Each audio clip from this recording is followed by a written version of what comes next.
ಆತ್ಮೀಯ H60 news ಅರ್ಥಾತ್ ಸೀತಾರಾಮ್ ನ್ಯೂಸದ ವೀಕ್ಷಕರೇ, ನಾನು ನಿಮ್ಮವ ಎಂ ಆಯುಧ ಮಲ್ಲಪ್ಪ ಜೊತೆ. ತಾವು ಈಗ ಸುದ್ದಿಗಳ ಲೋಕಕ್ಕೆ ಎಂಟ್ರಿ ಹೊಡಿತಾ ಇದ್ದೀರಿ. ಈ ಸುದ್ದಿಗಳನ್ನು ಪ್ರತಿಯೊಂದು ನೋಡೋ ಜೊತೆಗೆ ನಿಮ್ಮ ಅಭಿಪ್ರಾಯಗಳನ್ನು ಹಂಚ್ತಾ ಇರಿ. ಯಾಕಂದರೆ ಈ ಸುದ್ದಿಗಳು ನಿಮಗಾಗಿ, ನಿಮ್ಮ ಬದುಕಿಗಾಗಿ, ನಿಮ್ಮ ವೈಚಾರಿಕೆಗಾಗಿ, ನಿಮ್ಮ ತಿಳುವಳಿಕೆಗಾಗಿಯೂ ನಿಮಗೂ ಗೊತ್ತು. ಜೊತೆಗೆ ನಮಗೂ ನಿಮ್ಮೊಂದಿಗೆ ಇದೊಂದು ಮಾತಾಡುವಂಥ ಜೊತೆಗೆ ಸುದ್ದಿಗಳನ್ನು ಬಿಡುವಂಥ ಕೆಲಸ. ಈ ಕೆಲಸದಲ್ಲಿ ನಾವು ನಿಮ್ಮೊಂದಿಗಿದ್ದೀವಿ ಅಂತ ಹೇಳ್ತಾ ನೋಡ್ತಾ ಇರಿ ಈ ಸುದ್ದಿಗಳನ್ನು.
होली फेस्टिवल ऑफ कलर्स, जहाँ हर भारतीय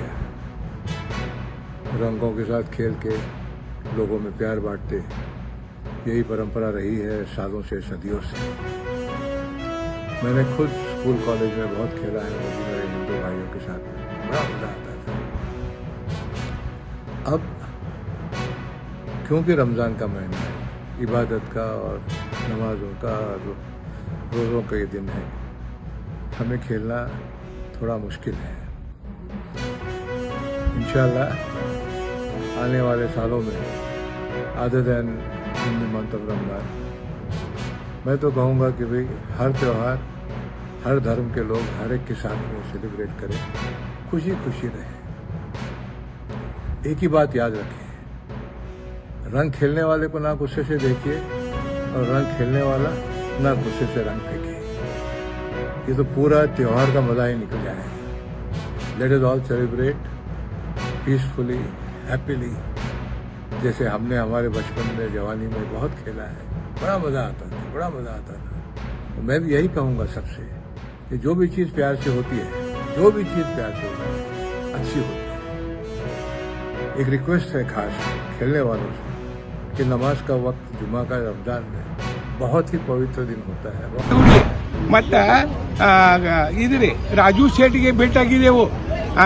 ರೇಷ್ಮಾ ಪಾಟೀಲ್ ಅವರ ಉಪಮಹಾಪೌರ ಇದ್ದರು ರೀ, ಅವ್ರಿಗೆ ಭೇಟಿಯಾಗಿದ್ದೆವು. ಮತ್ತು ಇವು ಕಾರ್ಪೊರೇಟರ್ಗೆ ನಾವು ಭೇಟಿ ಆದ್ರೆ ಅವ ಇಲ್ಲೇ ಈ ನಿಧಿ ಇಲ್ಲ ಅನ್ನತಾನ್ರಿ. ಇದು ರೋಡ್ ಕಡೆ ಲಕ್ಷ ಕೊಟ್ರೆ ನಾವು ಸುಮ್ಮನೆ ಇರ್ತೇವ್ರಿ. ಇಲ್ಲಿ ಕಡೆ ಡಿಸಿ ಮಠ ನಾವು ಮೋರ್ಚಾ ತಗೊಂಡು ಹೋಗ್ತೇವೆ. ಇದು 3 ವರ್ಷ ಇವತ್ತು 3 ವರ್ಷ ಆತ್ರಿ. ಹಡ್ಡು ಹೋಗಿದಾರ, ರಿಪೇರಿ ಏನೂ ಮಾಡಿಲ್ಲ. ಇದ ಬಡ್ಡೆ ಮಾಡತ್ತೇವ್ರಿ. ರೋಡ್ ಅದ ರಸ್ತೆ ಮಾಡಿಲ್ಲ ಅಂತ ಹಡ್ಡು ಬಿಟ್ಟಿದಾರು. 3 ವರ್ಷ ಪೂರ್ತ ಆತ್ರಿ. ಇವ್ರಿ ಏನೂ ಈ ಕಡೆ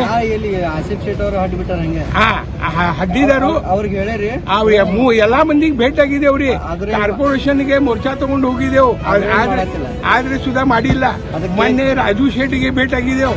ಅವು ಇದು ದಾಟ್ ತಗೊಳಕ್ ತಯಾರಿಲ್ರಿ. ಈಗ ಜರ 15 ದಿವಸ ಒಳಗ ಇದು ರಸ್ತೆ ಮಾಡ್ಲಿಲ್ಲ ಅಂದ್ರೆ ನಾವು ದೇಶಿ ಮಠ ಮೋರ್ಚಾ ತಗೊಂಡು ಹೋಗವ್ರ. ಅರುಣ್ ಯಶವಂತ ಪವಾರ್ ಮೇಡಮ್.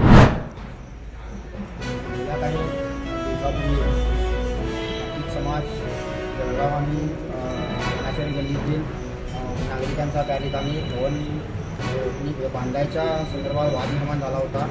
आणि ते लहान मुलांच्या निष्काळजीपणामुळे त्या ठिकाणी एक मोठं असं भांडण झालं असं केस माध्यमातून आलं होतं.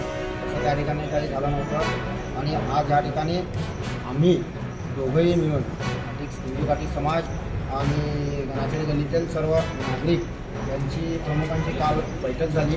आणि त्या बैठकीमध्ये त्या ठिकाणी जे महानगरपालिकेनं भवन बांधायचं त्या ठिकाणी आयोजन केलं आहे, नियोजन केलं आहे, तरी भवन बांधण्यासाठी पाटील समाजाचं काहीही त्या ठिकाणी ऑब्जेक्शन नाही असं त्या ठिकाणी त्यांनी महानगरपालिकेनं आपल्या पत्रकाद्वारे दिलेलं आहे. त्याच पद्धतीनं त्या ठिकाणी ते भवन असेल किंवा ही जागा असेल ही सर्वांनी त्या ठिकाणी मोठा कार्यक्रम असेल किंवा मंदिरं त्या ठिकाणी मंदिर होणार आहे, गणपती मंदिर आहे, त्या ठिकाणी बीरदेव मंदिर देखील आहे, ह्याचं देखील खंडोबा मंदिर आहे. तर ह्या मंदिर देखील सर्वांना खुलं आहे. जे भवन होणार आहे ते भवन देखील गोरगरिबांसाठी सर्वांसाठी ते खुलं राहणार आहे असं दोघांच्याही सर्वांमध्ये त्या ठिकाणी ठराव झालेला आहे. आणि ही ठरावाची जी प्रत आहे ती आज आपण या ठिकाणी ಆತ್ಮೀಯರೇ, ಎಲ್ಲ ಸುದ್ದಿಗಳನ್ನು ನೋಡಿದ್ರಲ್ಲ, ಏನು ಅನಿಸ್ತು ನಿಮಗೆ? ಇದರಲ್ಲೇ ನಿಮ್ಗೆ ಲೈಕ್ ಆಗಿರ್ಬೋದು, ಡಿಸ್ಲೈಕು ಆಗಿರ್ಬೋದು, ಕಾಮೆಂಟ್ ಬೇಡಪ್ಪ ಅಂತೂ ಅನಿಸಿರ್ಬೋದು, ಕಾಮೆಂಟ್ ಮಾಡಬೇಕಪ್ಪ ಅನಿಸ್ಬೋದು, ಶೇರ್ ಮಾಡಬಾರ್ದಪ್ಪ ಅನಿಸಿರ್ಬೋದು, ಅದು ಮಾಡಬೇಕು ಅನಿಸಿರ್ಬೋದು. ಏನಾದರೂ ಆಗಲಿ ಶೇರ್ ಮಾಡ್ತಾಯಿರಿ, ಈ ನ್ಯೂಸ್ಗಳನ್ನ ಹಂಚ್ತಾಯಿರಿ, ಜೊತೆಗೆ ಇದಕ್ಕೆ ಸಬ್ಸ್ಕ್ರೈಬ್ ಆಗ್ತಾಯಿರಿ ಅಂತ ಹೇಳ್ತಾ H16 ನ್ಯೂಸ್ ಅರ್ಥಾತ್ ಹೇ ಸೀತಾರಾಮ್, ಇದು ಸತ್ಯದ ಕೈಗೆ ನಡಿ. ವಂದನೆಗಳು.